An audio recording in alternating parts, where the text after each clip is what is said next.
Do you also ever wonder why it's so small?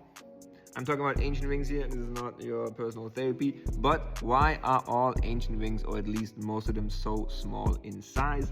I've just sorted most of my bronze rings by size, so this is a nice showcase that I can give you all. I have sorted all these bad boys by size. To give you a rough reference, this is AU45, I think. This is a very small women's size. This is about the average women's size, and this is about the average men's size. Everything above is for ogres, everything below is for hobbits. This is the pile of rings that are non-wearable.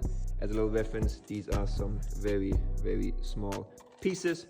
And you can see here that definitely most of the rings that I have, and I think I could say that it is the same distribution among most rings that survive. So nowadays, most are in this range right here, which is the kind of smaller to average women's finger ring size. Now, why is that so? It is true that people back in the day were a bit smaller than they are now, but that's not what makes this difference. People also wore their rings a bit different back in the day. They didn't wear them under the second knuckle, but they wore them just under the first one, because it did also save material making a small piece. Besides that, a lot of the larger pieces, they had a lot of material, so they were often melted down and reused if somebody was making a new ring.